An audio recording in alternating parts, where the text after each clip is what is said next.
Nada más Ok, estoy preparando la transmisión en YouTube. Perfecto. sale. ¿Va? Entonces, Porque luego ¿comienzo a grabar yo? Ajá, comienza a grabar tú. Va. Ahorita te aviso. Excelente. Ya estamos grabando. Ya estamos en YouTube. Y le voy a dar acceso a todos entonces.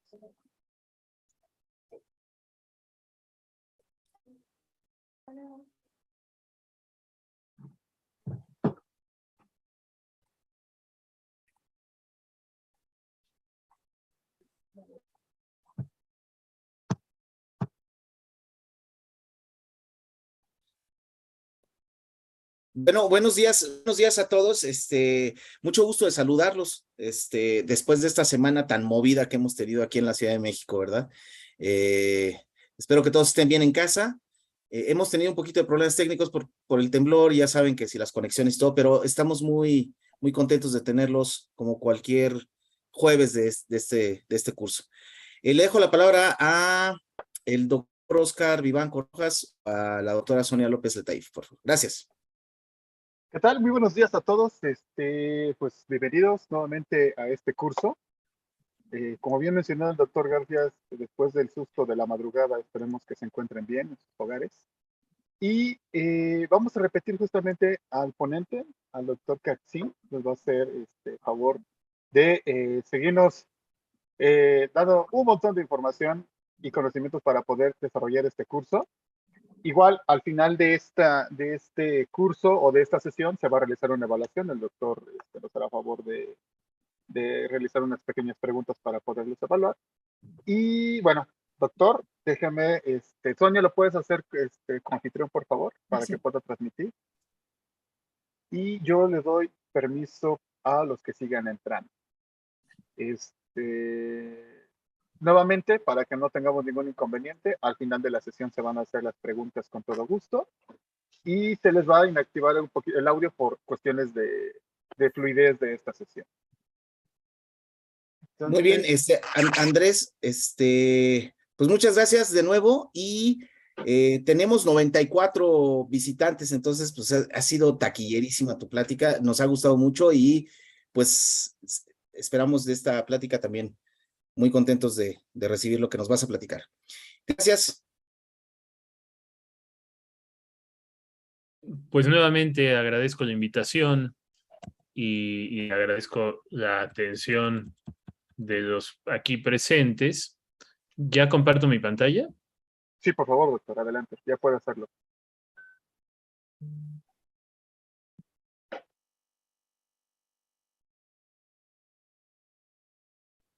Bien, pues hoy les voy a hablar de la intersección de la hipertensión arterial y el ojo, principalmente la retina. La semana pasada fue el caso con la diabetes.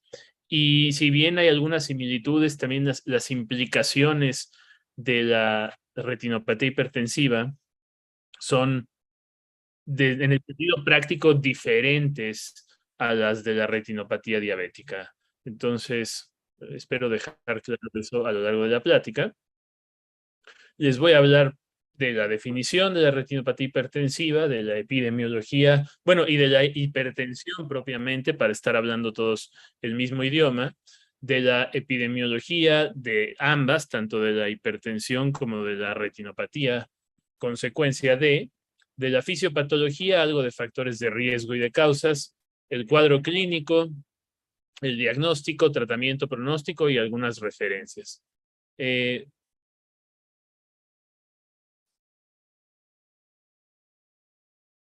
Un segundo.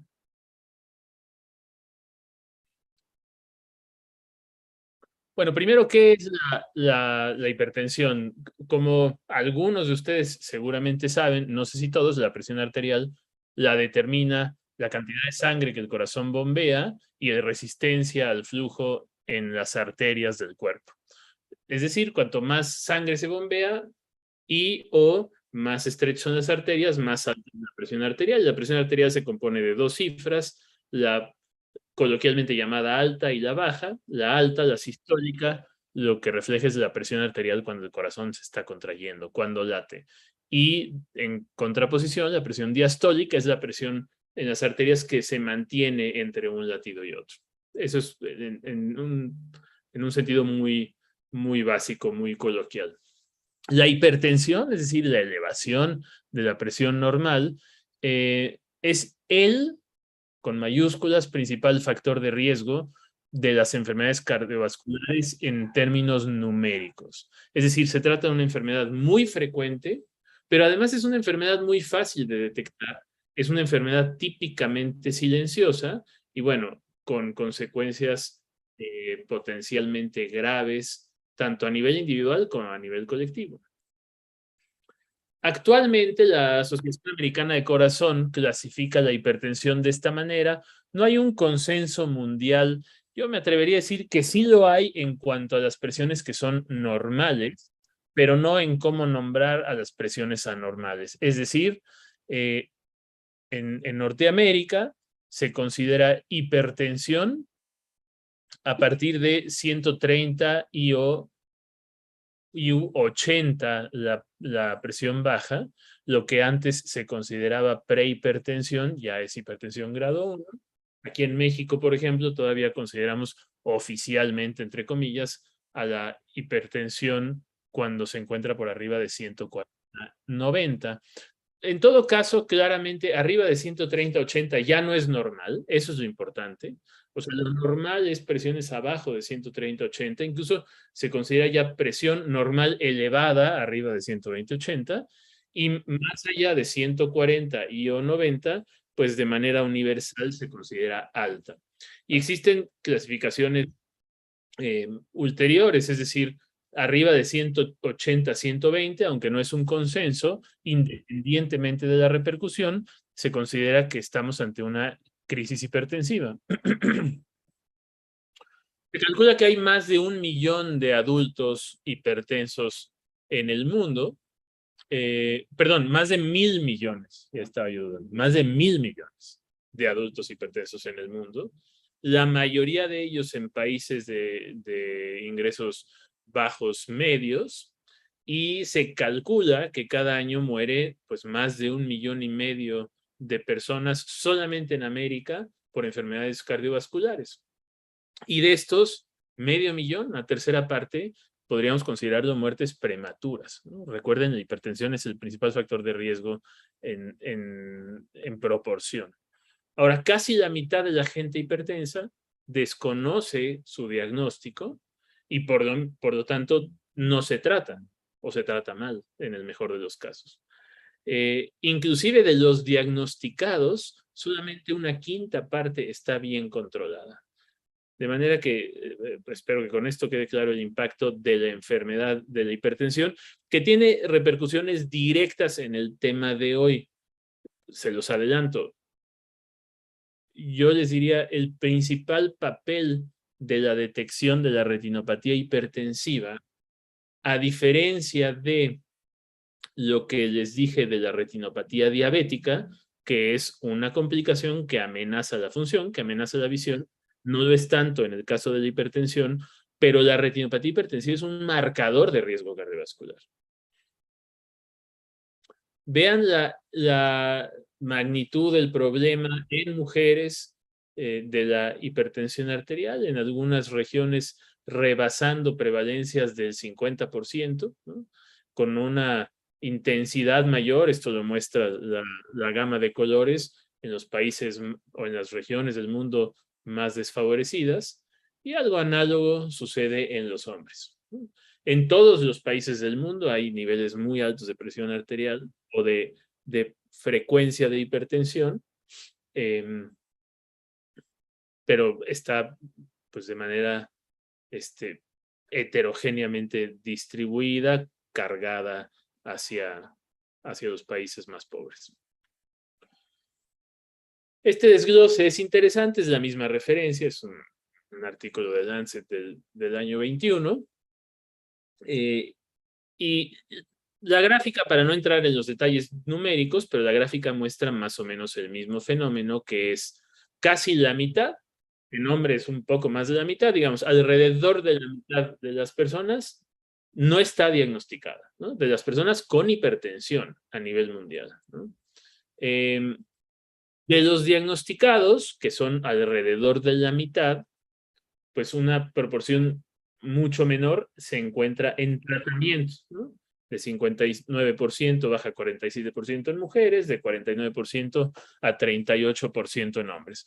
Pero lo que es peor, vean la proporción que está controlada. La proporción que está controlada es, en el mejor de los casos, la mitad de los tratados, ¿no? Que no son todos los diagnosticados, que a su vez son la mitad de los realmente hipertensos. Esto nos lleva a un porcentaje de control menor al 20, es decir, o alrededor del 20. Solo 1 de cada 5 hipertensos a nivel global se encuentra bien manejado. Hipertensas e hipertensos. Esta gráfica me pareció interesante porque es nacional y de hecho es mucho más local que a nivel nacional. Vean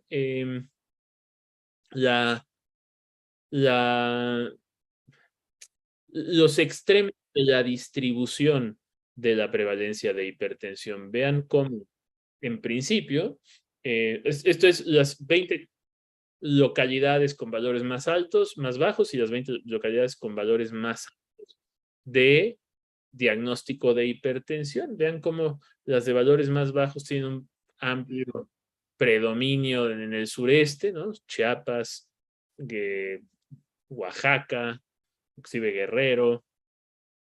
Y del otro lado, donde vemos las frecuencias reportadas, registradas más altas, pues la mayoría son Sonora, algunas en Chihuahua, por ahí una en Nuevo León. Parecería que la distribución no es homogénea, la distribución norte-sur. Yo argumentaría ahí que podría haber un papel también en la detección, ¿no? Y en ese sentido, un papel pues socioeconómico en la búsqueda y por lo tanto en la detección y en el tratamiento y en el riesgo que implica la misma, ¿no? Porque esto parecería ir al revés que la distribución mundial. Vean cómo, hablando ya de enfermedades crónicas, que en México, como seguramente muchos lo saben, pues estamos ya pasando la transición epidemiológica, es decir, la mortalidad en México está muy cargada del lado de las enfermedades crónicas, a diferencia de lo que sucedía hace algunas décadas, cuando el impacto de las enfermedades agudas, de las infecciones, era mucho mayor. Y vean cómo por mucho la más frecuente, quiero decir la más importante, aunque ese es un término más ambiguo, pero la más frecuente de las enfermedades crónicas es la hipertensión en ambos géneros. Con porcentajes que en este caso están por abajo, ligeramente por abajo de lo que vimos de la media mundial. Habría que ver si eso es un problema de estimación. Vean que se trata de enfermedades autorreportadas, es decir, gente que conoce su diagnóstico, ¿ok? También con hipertensión a la cabeza. En resumen, se estima que pues casi 1 de cada 4 mexicanos adultos padece hipertensión. Esto hace que tengamos más de 30 millones de hipertensos en México, de los cuales casi la mitad desconoce que está enferma, y se estima, por lo tanto, que es la responsable de unas 50,000 muertes mínimo por año. Vamos ahora sí a la retinopatía hipertensiva. La retinopatía hipertensiva, como definición, pues es el daño, los cambios apreciables en la retina atribuibles a la hipertensión en pacientes con la enfermedad. Y existen cambios en la retina por hipertensión tanto aguda como crónica, es decir, si la hipertensión es de larga evolución, puede haber ciertos cambios, pero también el aumento súbito, o no necesariamente súbito, pero rápido de la presión arterial, lo que llamamos en medicina crisis hipertensivas, conlleva cambios en la retina, inclusive cambios que van de la mano de la magnitud de la elevación de la presión arterial. Y estos cambios son principalmente en la vasculatura, se reflejan también en la emergencia del nervio óptico. En otras palabras, La exploración del fondo de ojo, de la retina, pues, es básicamente la única oportunidad que tiene el personal de salud de visualizar de manera directa lo que sucede en la microcirculación, o sea, en los pequeños vasos sanguíneos. ¿Cuáles son los cambios que podemos ver en pacientes hipertensos? Podemos ver manchas algodonosas, igual que en la retinopatía hipertensiva, hemorragias, perdón, que en la diabética, igual que en la retinopatía diabética, edema de la retina y edema de la papila en los casos más graves. Los factores de riesgo de la retinopatía hipertensiva son, por supuesto, la hipertensión misma, como ven de su lado izquierdo, en el caso de las crisis hipertensivas adicionalmente, la edad avanzada, como casi es en todas las enfermedades crónicas, un factor de riesgo, pero también otros, tanto complicaciones microvasculares, le hace retinopatía diabética, o factores de riesgo cardiovascular, como la dislipidemia, e igualmente como en la retinopatía diabética, el embarazo es un factor de riesgo de retinopatía hipertensiva. La afectación, ¿no?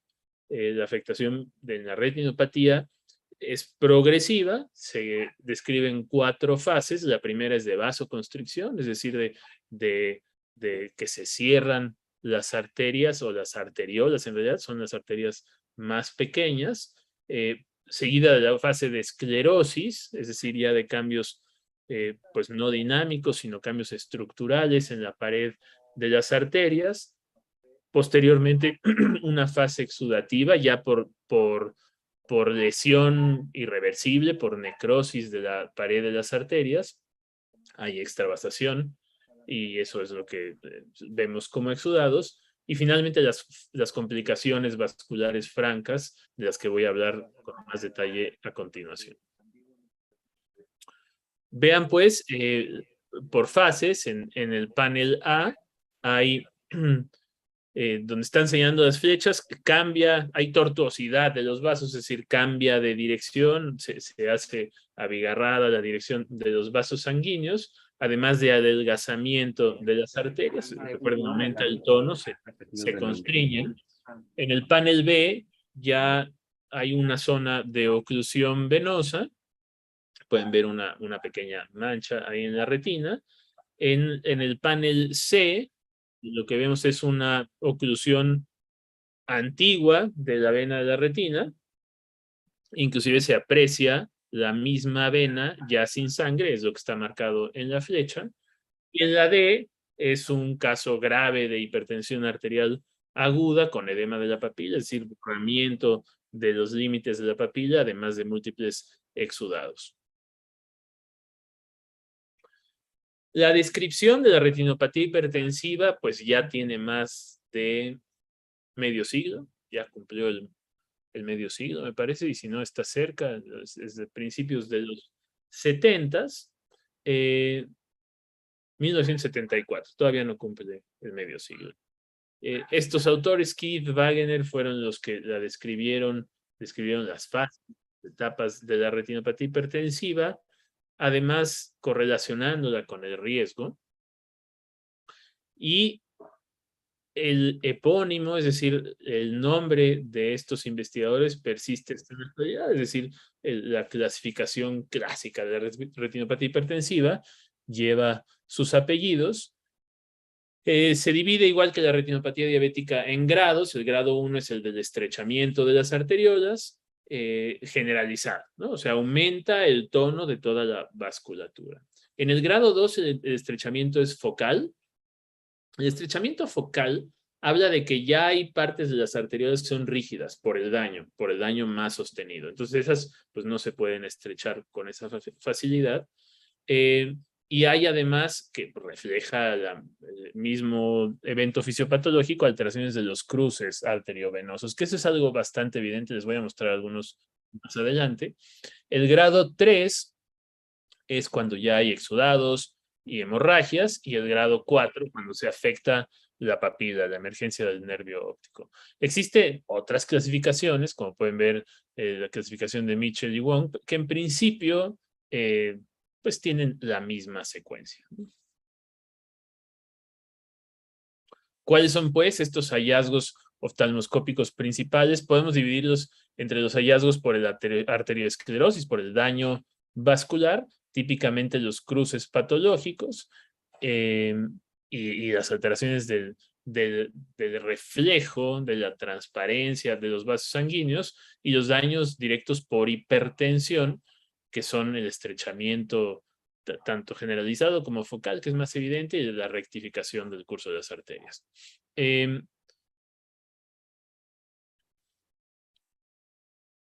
Bien, creo que traigo fotos más claras más adelante. Sí, esto es lo que les decía de los cruces patológicos. Lo primero que se ve, pues, es que hay un estrechamiento en el cruce, que conforme va progresando llega hasta la solución, por lo menos a la vista, solución de la continuidad del flujo sanguíneo en los cruces.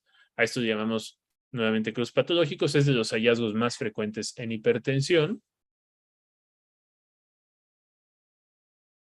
Seguidos de, aquí sí, lo vemos en una foto, la presencia de exudados, ¿no? Que representan extravasación por daño a la pared vascular, y finalmente, en los grados más avanzados, el edema de la papila, el edema de la emergencia del nervio óptico, que para fines prácticos se ve como pues sí, como difuminación de los bordes de la estructura de la papila. Traigo más fotos acá. Finalmente, esto es algo que se puede ver en el consultorio. Digo, estas fotos no son con oftalmoscopio, son con pupila dilatada, pero en principio podemos ver los hallazgos, o podríamos ver los hallazgos principales con un oftalmoscopio convencional, sin necesidad de dilatar farmacológicamente la papila del paciente. Vean en el panel A los cruces arteriovenosos, además de, que no está tan claro en la foto, además de los hilos de cobre, es decir, el estrechamiento arteriolar. En el panel B hay también, donde está señalando la flecha, un estrechamiento que tampoco se ve tan claro. Me parece que en el A los cruces son más evidentes. En el panel C, los exudados sí que se ven de manera muy clara, igual que las hemorragias, todo señalado con flechas. Podemos ver las mismas alteraciones en el panel D, ¿no? Suelen ser más evidentes. Obviamente se hacen aún más evidentes porque son más frecuentes y más grandes conforme avanza la retinopatía. El panel E es una foto de una retinopatía hipertensiva más avanzada porque ya hay edema de la papila, es decir, ya no está bien marcado el borde del disco óptico, y esto pues incluso avanza más hasta casi perderse, diría yo, en el caso de la última fotografía, que es una retinopatía hipertensiva grave, ¿no? Ahora, estos hallazgos de retinopatía, por lo menos antes de la retinopatía grave, no necesariamente afectan la visión. Es decir, son más útiles para la detección, inclusive hasta cierto punto la cuantificación del riesgo cardiovascular, pero no es algo que amenace la visión. Sin embargo, sí hay complicaciones de la hipertensión que pueden afectar la visión. Entonces, las oclusiones vasculares sí pueden hacerlo.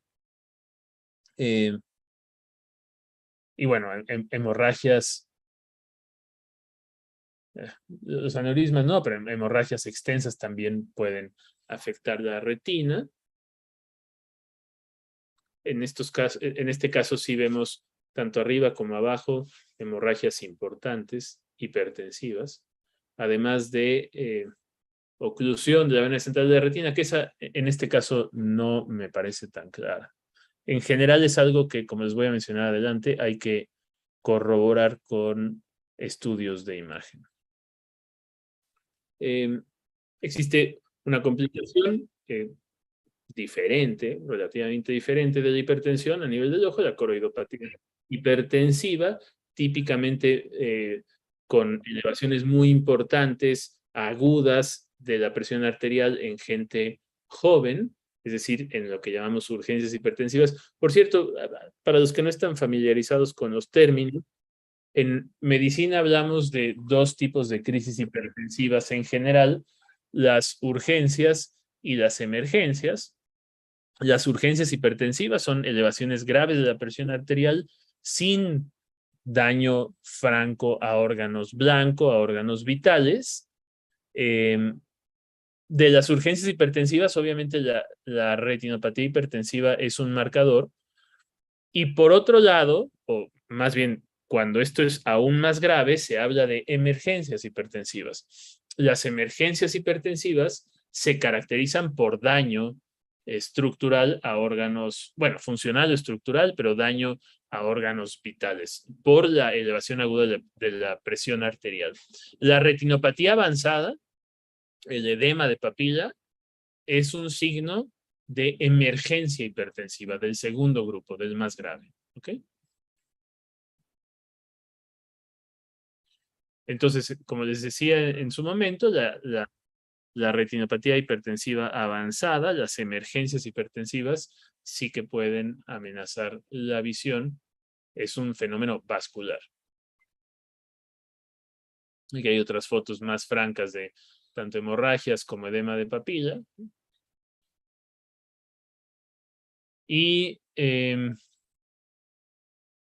finalmente, como les decía, estudios complementarios, en este caso angiografía del fondo de ojo, en el que con la que se puede pues, documentar paraclínicamente la oclusión vascular a nivel retiniano.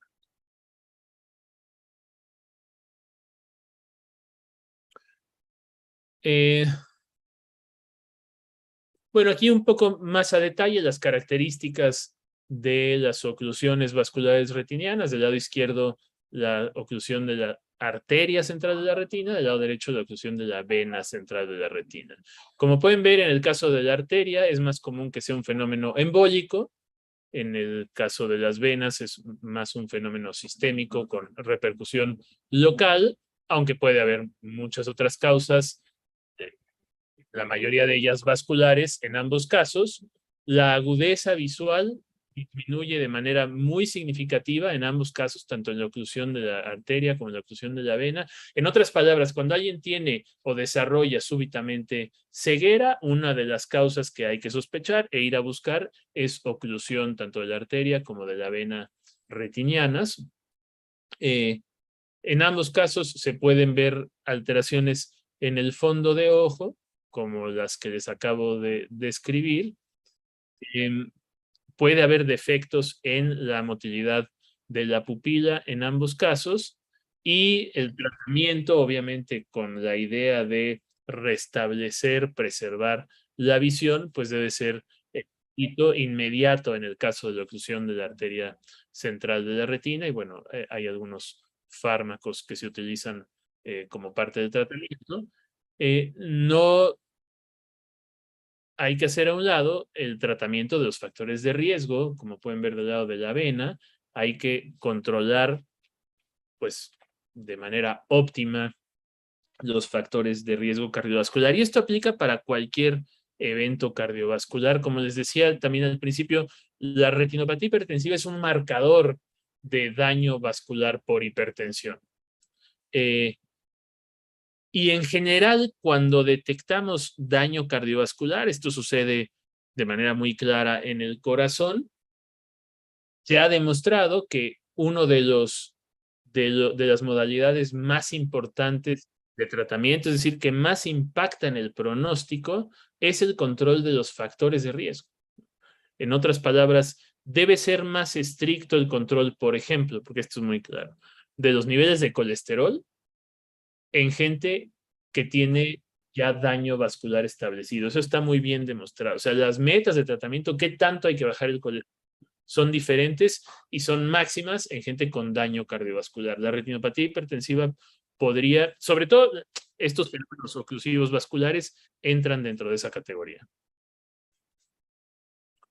Aquí, como pueden ver, hay una buena foto de una embolia vascular en la retina que está marcada con la flecha. También un fenómeno cuyo riesgo aumenta con la hipertensión. Esto ya se los había enseñado, de un ya no es micro, ahora es macroaneurisma arterial, típicamente complicación de retinopatía hipertensiva.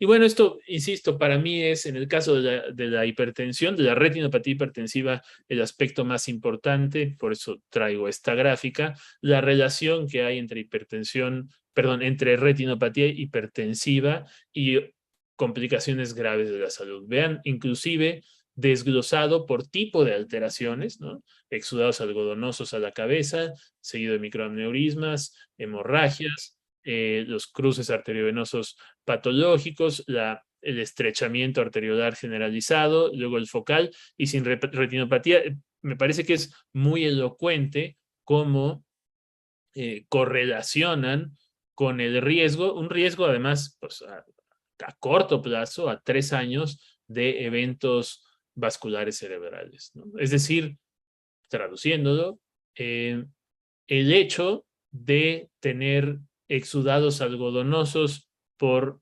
hipertensión en la retina aumenta 5%, 1 en 20, el riesgo de tener un evento vascular cerebral en los 3 años siguientes.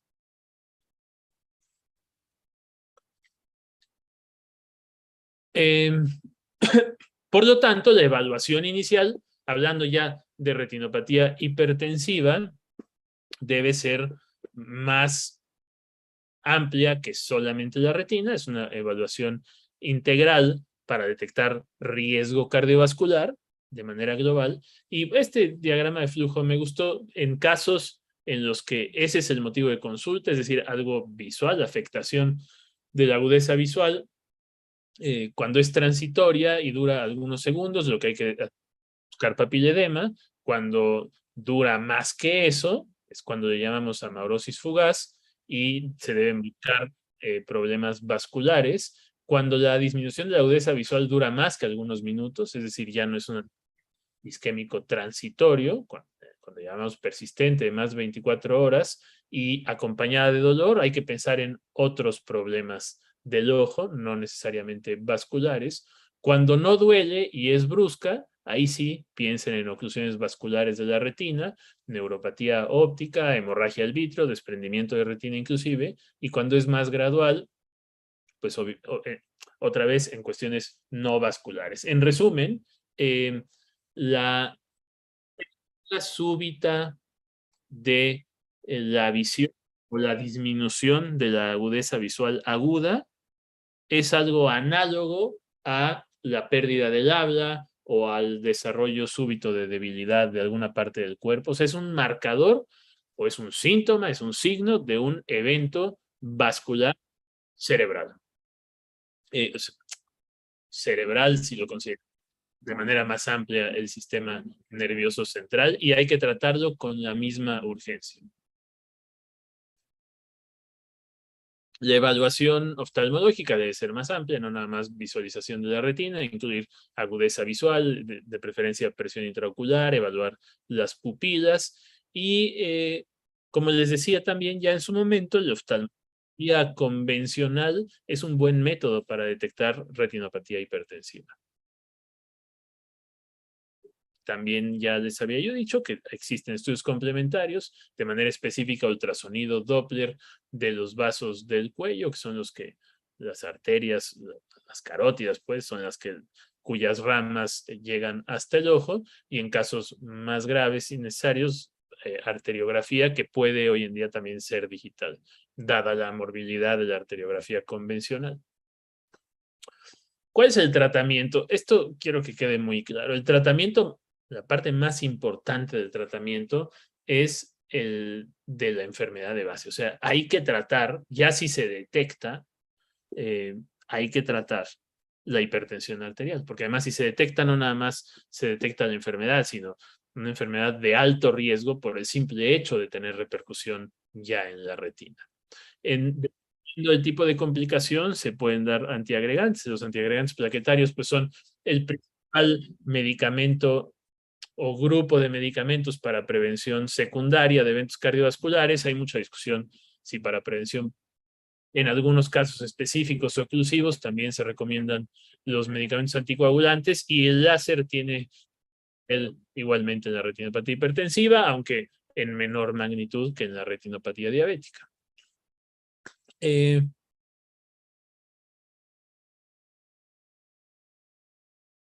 Bueno, este es, en resumen, o un diagrama de flujo de tratamiento de pacientes con hipertensión, con enfoque en los ojos.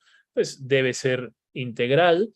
Cuando la hipertensión es grado 1, recordarán el esquema que les puse en un principio: elevaciones dependiendo de la definición, pero en principio entre 130 a 140 la sistólica, más de 140 sin duda, y la diastólica entre 80 a 90, más de 90. Eso es hipertensión grado 1. Bueno, el tratamiento debe ser integral, de rutina, con énfasis en los hábitos, cambios en el estilo de vida, la monitorización, y se debe empezar a pensar ya ahí en una evaluación oftalmológica. En el caso de hipertensión grado 2, ya claramente arriba de 140-90, es decir, de manera universal hipertensión, es más importante la consulta oftalmológica, y dado que la hipertensión se asocia fuertemente con la diabetes, es decir, es más probable que alguien hipertenso también tenga diabetes que alguien no hipertenso tenga diabetes, y por lo tanto la repercusión a nivel retiniano, pues se refuerza la referencia. Y recuerden, también en el caso de la retinopatía diabética, pero si estamos hablando de ambas con más razón, la presencia de la misma, o sea, de daño vascular en la retina, obliga a un control más agresivo, porque ya habla de daño directo a la vasculatura. Cuando la hipertensión es grado 3 ya es arriba de 160, 110, es obligatoria la valoración oftalmológica, y en algunos casos ya tratamientos si se detectan complicaciones. ¿Y qué decir de la hipertensión maligna o hipertensión grado 4? Tiene varios nombres, o en otras palabras, las crisis hipertensivas, inclusive emergencias hipertensivas, cuando la retinopatía, o sea, cuando hay daño a órgano blanco o la propia retinopatía es avanzada, es decir, con afectación de la papila. Eso sí requiere tratamiento urgente de presión arterial. De hecho, es la única indicación para reducir de manera urgente la presión arterial con base en los hallazgos de los ojos.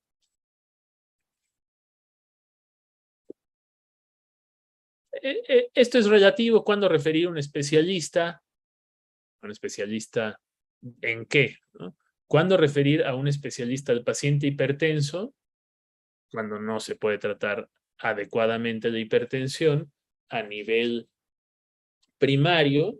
Hay mucha discusión al respecto, pero desde la perspectiva de salud pública, claramente la hipertensión debe ser una enfermedad detectada y tratada para prevenir sus complicaciones en el primer nivel.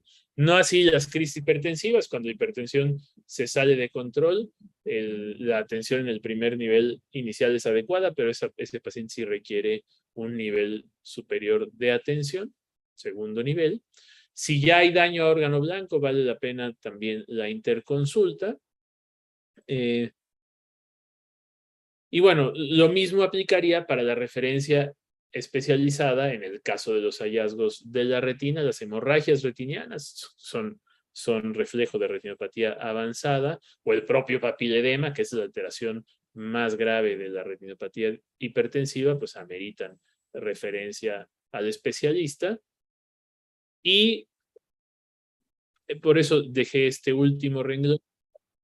Me parece que todo personal de salud que está involucrado en este tema, es decir, en la visualización, por ejemplo, del mundo de ojo, la detección de retinopatía, tanto diabética como hipertensiva, o la atención de pacientes con hipertensión o la detección de pacientes con hipertensión.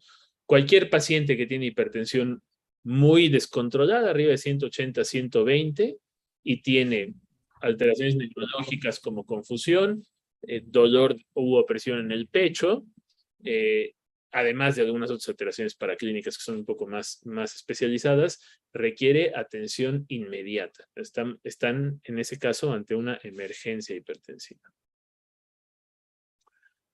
En conclusión, la enfermedad, la hipertensión, afecta una proporción, pues creo que se queda corto el enunciado cuando dice gran proporción. Es la enfermedad más frecuente en adultos en todo el mundo.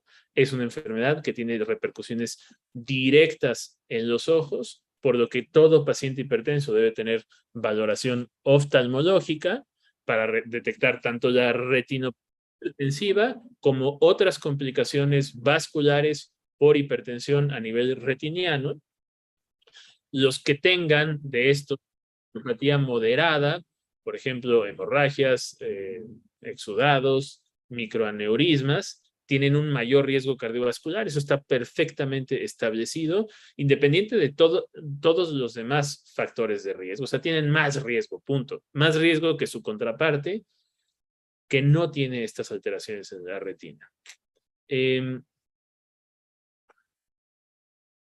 Lo que no está claro, lo dejo abierto, más como pregunta de investigación, es el papel de la reducción, de la normalización, es decir, del control intensivo de la presión arterial cuando el daño ya está hecho. Lo intuitivo es que debería haber algún tipo de mejoría. Eso todavía es algo que se está estudiando específicamente a nivel de la retina. Les puedo decir que en ese sentido hay evidencia más bien decepcionante de la medicina, lo cual pues enfatiza la importancia de la prevención por un lado y de la detección temprana y tratamiento por otro.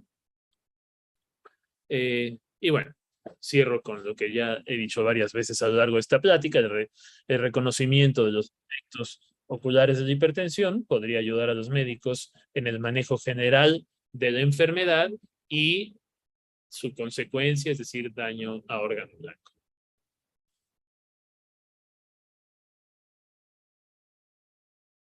Con esto termino y como hace una semana, pues estoy abierto a preguntas.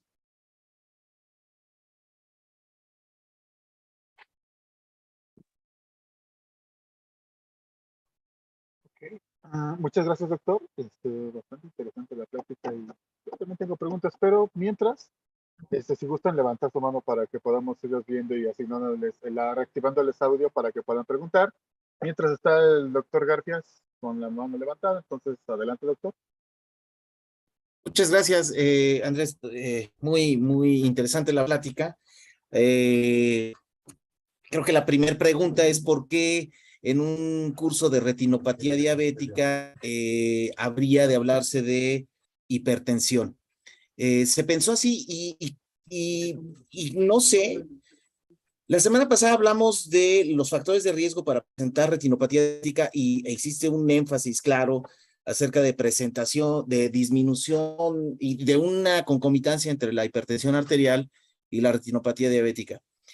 La pregunta sería al revés ahorita. ¿Hay algún, ya lo mencionaste como factor de riesgo, pero hay alguna manera del tratamiento de la diabetes por sí misma que incida directamente en la hipertensión arterial? Esa sería mi primera pregunta. Y la segunda pregunta, tú como médico internista, cuando te llega un paciente, que yo me imagino que ha de ser la mayoría de los pacientes que tengan hipertensión y diabetes, o sea, esa es mi impresión ahorita. ¿Cómo haces para identificar si el problema es de retinopatía diabética o retinopatía hipertensiva? Y no sé, serían las dos preguntas que tengo. Bueno, fueron en realidad más de dos preguntas. Sí hay un traslade entre retinopatías diabética e hipertensiva en muchos sentidos. Empezando por el epidemiológico, efectivamente es más frecuente la asociación que las enfermedades aisladas. Es decir, es más probable tener diabetes si uno tiene hipertensión y al revés, es más probable tener hipertensión si uno tiene diabetes. Lo mismo con las retinopatías de ambas enfermedades, pero además los hallazgos clínicos pues también son parecidos, ¿no? Los exudados, las aneurismas, las hemorragias, y claramente los pacientes con retinopatía, los pacientes con hipertensión tienen más retinopatía hipertensiva si tienen diabetes, y los pacientes diabéticos tienen más retinopatía diabética si tienen hipertensión. Más allá de eso, ¿cómo distinguirlas en alguien que tiene ambas y tiene hallazgos de ambas? Pues haciendo un lado el edema de papila, ¿no? Y haciendo un lado la retinopatía proliferativa en el caso de la diabetes, que son como el grado máximo de ambas retinopatías, pues yo te diría, no sé cuál sea la relevancia de hacer esa distinción, ¿no? Porque en ninguno de los casos hay tratamiento específico y en ambos casos la recomendación es tratar los factores de riesgo, todos ellos, es decir, en los hipertensos hay que tratar la diabetes también si el paciente es diabético, y en los diabéticos controlar la presión arterial. Pero eso aunque no tengan retinopatía. De hecho, en el caso de la diabetes está un poco más, yo diría más difundido, más claro, más estandarizado. Se considera insuficiente el tratamiento, creo que se los mencioné la semana pasada, si solamente se atacan los niveles de azúcar. O sea, un diabético con presión arterial descontrolada se considera un diabético mal controlado, ¿no? Igual que un diabético con niveles de colesterol alto, ¿no? La diabetes no es la que ocasiona que se suba el colesterol, pero no se puede considerar que está bien manejado ese diabético, porque el manejo de la diabetes tiene como objetivo evitar complicaciones. El manejo integral pues es el de lo demás que causa las complicaciones. Y podemos decir lo mismo para la hipertensión. Y finalmente, creo que fue tu última pregunta. Si esa fue la pregunta, la respuesta es no lo sé, según yo no se sabe. Y la pregunta, según yo, fue, la voy a poner en mis palabras, ¿qué tanto incide de manera directa el tratamiento? Es decir, el tratamiento de la retinopatía diabética, cómo influye en la retinopatía hipertensiva y viceversa. Yo creo que eso no se sabe. Yo creo que eso no se sabe. Es decir, para ponerlo en sentido más práctico, así lo entendí yo, si se fotocoagula a alguien con retinopatía diabética proliferativa, ¿cambia en algo su retinopatía hipertensiva? No lo sé. Y yo creo que no se sabe. Y viceversa, ¿no? No, más bien mi pregunta fue si... No, la respondiste, es decir, si trato, por ejemplo, la hipertensión arterial bien, ¿no? De una manera, pues va a incidir necesariamente en la retinopatía proliferativa, en la retinopatía diabética, ¿no? No, eso no está claro, ¿eh? Ok. A ver, Okay. así en investigación clínica hay que hacer una distinción importante entre, lo planteo así porque sé que aquí hay muchos investigadores básicos. No es lo mismo, o no se puede asumir que si hay una asociación de dos entidades que por lo tanto se complican, el tratamiento le meta reversa a esa asociación. Te doy un ejemplo muy claro. Las complicaciones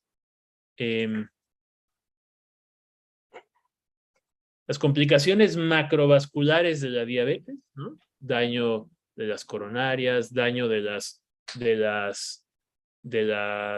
arterias cerebrales, daño de la circulación de los pies, por diabetes,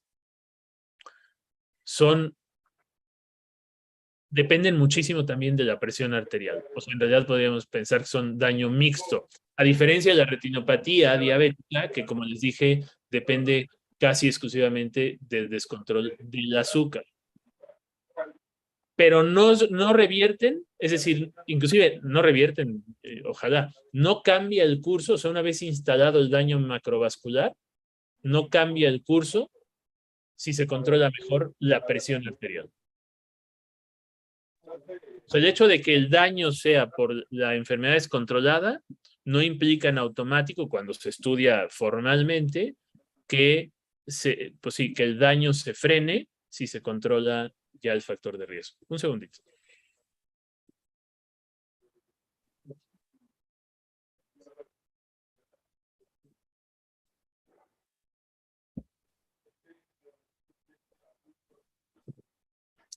Porque eso es muy intuitivo y atractivo y a la vez decepcionante cuando se demuestra que no. Pero bueno, si sirve de algo es para resaltar la importancia de la prevención. De acuerdo. Muchas Hemos- gracias, Andrés. Lo hecho está. Gracias. De nada. Ok, tenemos unas preguntas en el chat, doctor. Carlos García Ortega pregunta, doctor, ¿podría ser un diferenciador de la retinopatía diabética y la hipertensiva cuando ya se da una oclusión central de arteria o vena de la retina, independientemente de la zona de afección? Un diferenciador. Ujú. Pues la oclusión vascular retiniana es más frecuente en hipertensión. En ese sentido, si hubiera alguna razón para atribuirle a alguna de las dos enfermedades el fenómeno, diría pues es más probable que sea por hipertensión. Pero en la práctica, insisto, este énfasis tiene poco sentido. O sea, supongamos que un paciente diabético hipertenso tiene una oclusión de la vena central de la retina. Pues hay que tratarle todo, ¿no? No, nadie en su sano juicio de tratamiento diría, vamos a tratarle solo la hipertensión porque es una complicación hipertensiva o porque es más probable hipertensiva que diabética. No funciona así, ¿no? Sería lo mismo que alguien que está infartado del corazón le tratáramos solo, yo qué sé, y fuma, ¿no? Uno como clínico diga, pues tiene que dejar de fumar porque es lo que le causó el daño, ¿no? Porque pensando pues en que el tabaquismo es uno de los factores de riesgo cardiovascular más potentes que hay, sobre todo para infartos cardíacos. O sea, el paciente, y la verdad es que eso creo que es uno de los mensajes más importantes, pertinente sobre todo en el caso de la plática de retinopatía hipertensiva, aunque también en la diabética. El tratamiento, el manejo adecuado de una persona con una complicación vascular es el de todos los factores de riesgo cardiovascular. El no hacerlo así se puede hasta catalogar de negligencia llevándolo al extremo. Y se hace, tristemente, en diabetes se da muchísimo.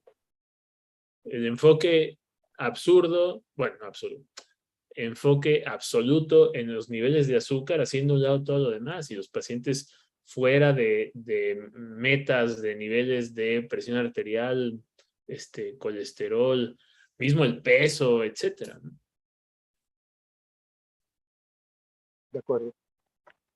También tenemos otra pregunta. Enrique Silvestre pregunta, ¿la elevación de la presión intraocular va de la mano con el aumento de la presión arterial? Un paciente No. hipertenso, perfecto. ¿Un paciente hipertenso debería hacerse también revisiones periódicas de la presión intraocular? Pues es que los pacientes hipertensos, los diabéticos, deberían tener revisiones oftalmológicas integrales periódicas. Y una evaluación oftalmológica integral incluye la medición de la presión intraocular. Pero no es porque la presión arterial aumente la presión intraocular. Aunque sí es más frecuente que haya aumento de la presión intraocular, o sea, glaucoma en pacientes con otros factores de riesgo cardiovascular, pero no es que sea una consecuencia directa fisiopatológica. De acuerdo. ¿Alguien tiene otra pregunta? Si quiera levantar la mano o puede escribir en el chat con todo gusto.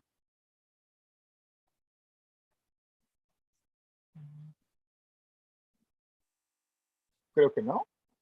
Bueno, pues, doctor, bueno, no queda más que agradecerle por la plática. La verdad es que esta asociación de la hipertensión y la retinopatía es algo bastante complejo y bastante integrativo con el seminario anterior, que justamente esta parte de tratar al paciente no solamente con un factor, sino atacar todo, es como vital para justamente tratar de evitar este desarrollo de la retinopatía. Doctor Jonathan, doctora Sonia López, ¿tienen algo más que agregar, por favor? No, nada más.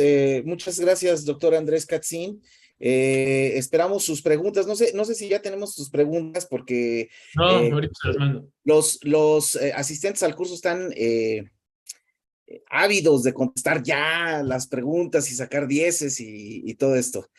De nuevo, te agradecemos mucho a todos, pues gracias. No sé, gracias Andrés. Nos vamos a quedar ahorita para dar anuncios parroquiales o no, ¿sí o no? ¿Va a haber anuncios parroquiales, Sonia y Oscar? Bueno, Claro que muchas sí. gracias Andrés. Vamos a hacer anuncios parroquiales. Si te quieres quedar, pues eres bienvenido. Si no, pues nos estamos viendo. Muchas gracias a todos ustedes. Hasta luego, doctor. Muchísimas Adiós. gracias. Adiós. Bueno, como ya es costumbre, vamos a dar nuestros agradecimientos justamente, y si me permiten, sí puedo compartir, ¿verdad, Sonia? Sí. Perfecto. Voy a compartir rapidísimo la pantalla. Como cada sesión, bueno, damos agradecimientos a la Universidad Nacional Autónoma de México, al proyecto de PAPIT de GAPA con el número IN 203821 y a CONACYT en el programa de Paradigmas y Controversias de la Ciencia con el número 319469 en el estudio de la retinopatía diabética de Construyendo el Paradigma Vasculogénico. También damos agradecimiento al Instituto de Oftalmología, con el de Valenciana, que justamente nos está apoyando con el desarrollo de este curso. Entonces, Sonia, ¿algo que quieras agregar? Sí, ahorita me pregunta Isa que si la evaluación 2 y 3 eran una, no, eran 2 evaluaciones, les envié en el mail, eran 2 links. Y nada más una aclaración, por si llegan a tener algún problema con los mails, en el canal de YouTube, que ya les voy a volver a mandar el link, siempre coloco ahí también los links para las evaluaciones. Cada sesión tiene su propia evaluación. Las sesiones 2 y 3 se cierran hoy. Y la sesión 1 se había cerrado, estuvo abierta del 3 de septiembre al 12 de septiembre.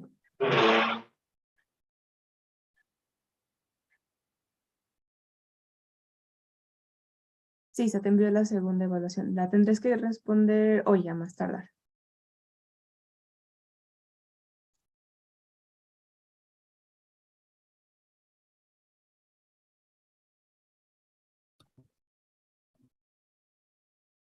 Hay algunas preguntas del link de asistencias, pero creo que ya se había resuelto esa duda, pero no sé. Sonia y Oscar. Sí, de la confirmación de asistencia, el link que les había enviado a la primera y la segunda sesión era para el curso en general. Sus asistencias se confirman cuando realizan sus evaluaciones. De acuerdo. Muy bien, dice, buenos días. Y la primera evaluación, ¿hay posibilidad de realizarla de nuevo? Dice Rubén Morán. Desafortunadamente no, la evaluación 1 ya se cerró. De acuerdo.